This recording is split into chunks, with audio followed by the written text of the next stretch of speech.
please sign this petition for me and my sister Zainab so we can get days off for Eid? It's time that we tell the immigrant story that's about the home accepting you for who you are and not just you accepting your new home. Hi, this is Silas from AsianCultureVulture.com. I'm with the brilliant Aqsa Altaf. I've seen her film American Eid. It's fantastic. Aqsa, welcome to AsianCultureVulture.com. How are you doing? Good. I'm doing really, really good. Thank you so much for having me. You're welcome. It's a pleasure. So the story, did you have this story for a long time? And was it a case of putting it forward for Launchpad? Or how was that process right at the beginning? Yeah, I definitely had the story in me bubbling. I just didn't know it was a story yet. I had this need because I immigrated here from Kuwait in 2013. And, you know, Eid was such a big thing for me growing up. I used to count down days to it. It was a really big deal. And then I immigrated alone here with no family. And every Eid was just crickets. And I was alone. Nobody even knew what Eid was around me. I didn't have a community. So I just didn't feel like I was home. Eid is a very special holiday for Muslims. We don't get holidays for Eid here.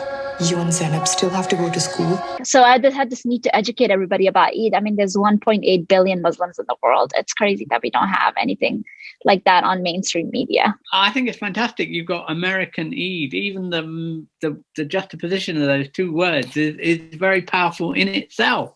And I think the film expresses that, but in a kind of way that I think everybody will find accessible. Exactly. Like, you know, there's two ways to educate people. There is plain education where, and then there is a way to tell through a story. And it's so much more impactful when you tell something or want to educate somebody or bring awareness through a story. Because if a character really cares about something, and then the audience starts caring about it, and the audience understand what it means to them because it means so much to the characters. And I think that storytelling is the best way to bring awareness in education as opposed to straight up preaching or, I just think it's more impactful. Yeah, the character, the two sisters, they're very endearing. Is that based on your own sort of, do you have a bigger sister or were you the big sister? I have 5 siblings together, so I understand the sibling dynamic very deeply.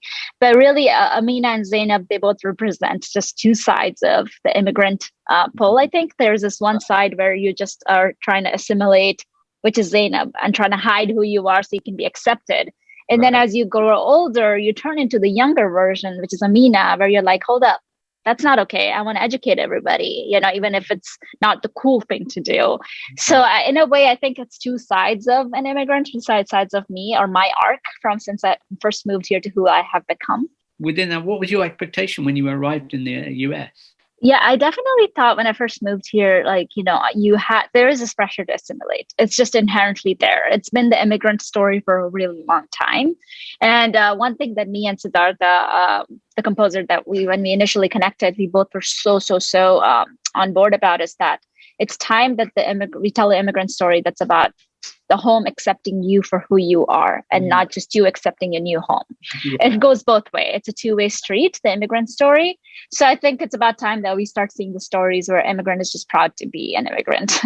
Yeah, and do you think that it's important to tell this story to the rest of the world? Because I'm sitting here in London, obviously the UK, and the dynamic is a bit different because a lot of people do kind of know Eid, not in huge detail, especially the last 10 years, things are a bit better in some ways in terms of knowledge, but telling that story about what is happening inside America as well is important, I think.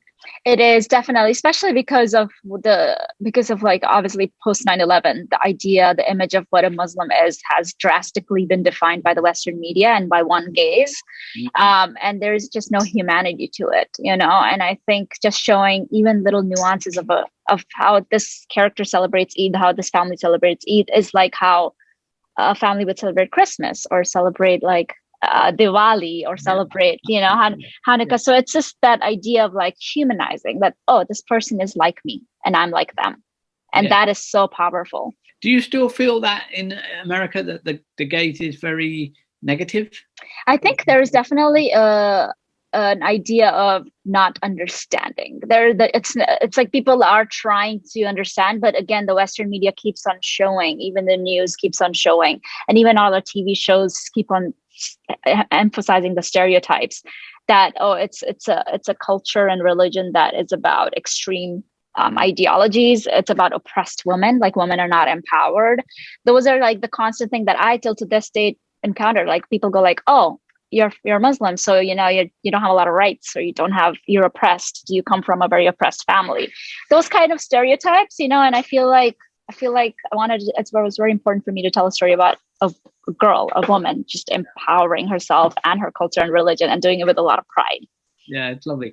How would you describe the Launchpad experience? As the first year they launched this, and you're one of the first, the group of six, hopefully the famous group of six, shall we say? But what's been your experience of it, and has that kind of matched your expectations? Definitely. I feel like, what Launchpad does is, I went to film school, and I compare Launchpad experience to film school, and I feel like it just adds so much more that the film school didn't provide, in the sense that you are being trained and educated by people who are working in the industry currently, right? So it's not theoretical, it's hands-on, which is very, very important, because film is anything but theory, filmmaking especially. And on top of that, they adapt the curriculum to what's important in our psyche, in our culture right now. Like, one of the most important thing in our Launchpad education was the Antiracism and unconscious bias training that we had. Even as a minority, you have biases that were inherited to you by your parents, by your grandparents, by your traditions and cultures that you have to be aware of. And if we don't take on the responsibility to do that, who will, right? And I feel like that's what Launchpad is so good at. It's like constantly bringing that to our forefront and making sure that when we hire diversely, and we have representation at every level.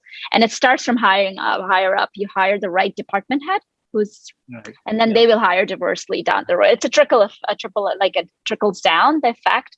So that was very, very crucial to us, and I really appreciate to do that on a bigger scale like that. And what's next for you? I'm just super excited to continue to just grow as a writer and director and tell stories. I'm currently working on multiple projects, and it's going to carry the same heart and soul that I incorporated through Launchpad, is to tell representative story that have true representation, true diversity, and not to filter it through a Western gaze all the time is very important for me. That's one thing I learned through Launchpad. And what's the most important thing you've learned from Launchpad? I think the most important thing was when I first started writing American Need, I was thinking, did I have to filter this through a Western lens for the Western audience to understand? And then I constantly got that note that I don't. I learned about Christmas, Halloween, and Thanksgiving growing up in Kuwait, and it didn't have to get filtered. So it's about time that the world, Eid can stand on its own, and people can get educated on its own without it being compared to something that already exists. I think that the idea that it doesn't have to get filtered through a Western gaze, is very important, because we live in a very, very more global world as we speak. It's getting more and more globalized. So I'm so excited for the future, just super excited.